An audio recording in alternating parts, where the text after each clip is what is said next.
Hello everybody, this is En route, and I want to give a special congratulations to my ladies out there for becoming more and more abstinent by the day.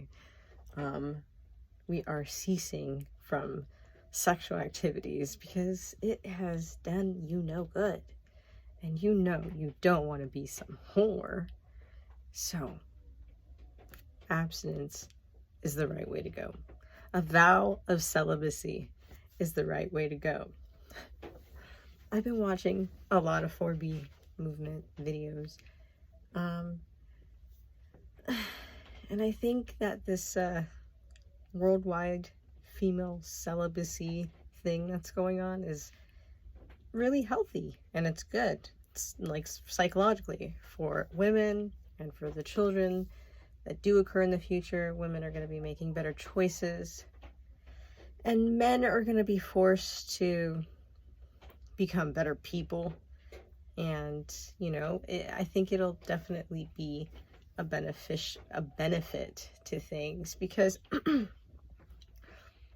when we devalue the part of society that births the children, you then devalue every generation that gets birth afterwards, right? Like, fathers are important in that they bring strength, honor, value, things like that into the family. And when the man devalues the women and devalues the children, he devalues society in that manner, right? And so it becomes this bigger and bigger thing, right?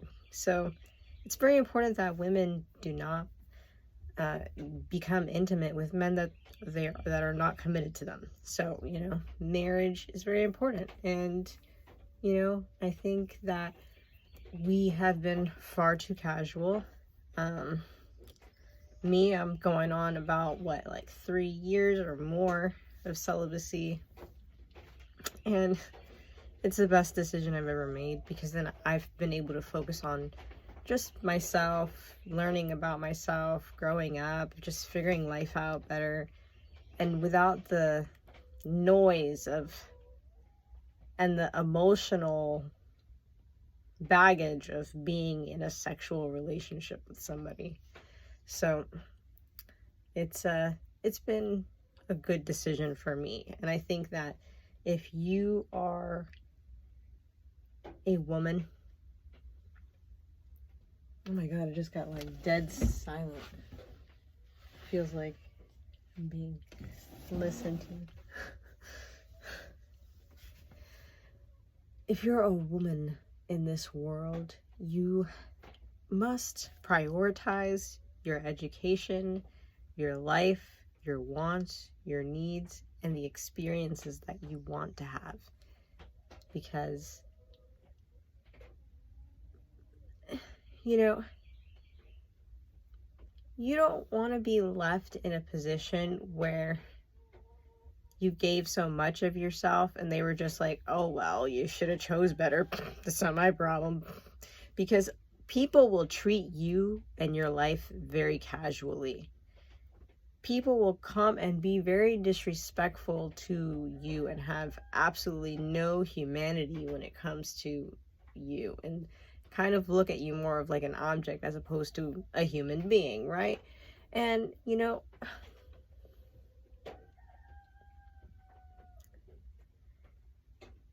the world is rough, the world is complicated,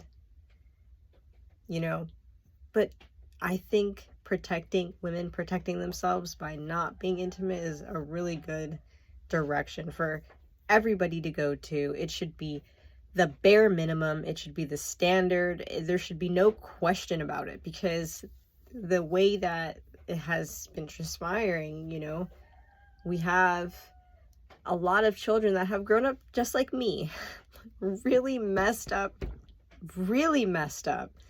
like, food stamps, SSI, government this, government that, WIC.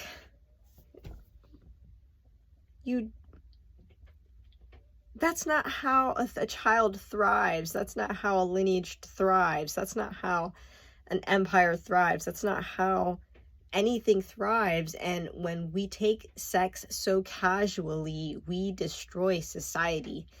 It's so easy to destroy society. Just make sex super casual.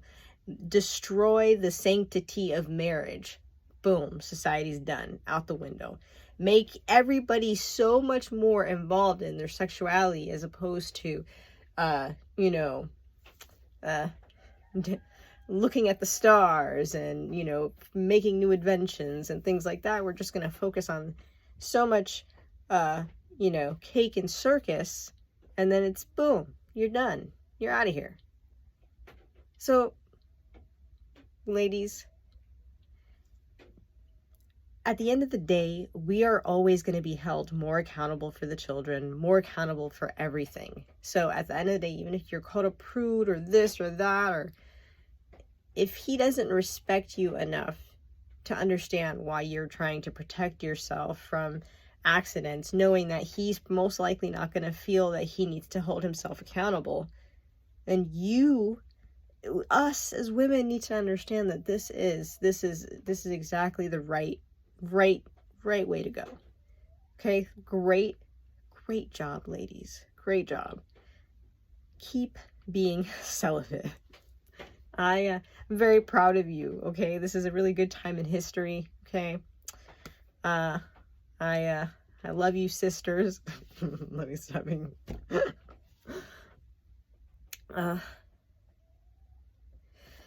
If you're a female watching this and you're young and you haven't really like experienced life too much, I'd say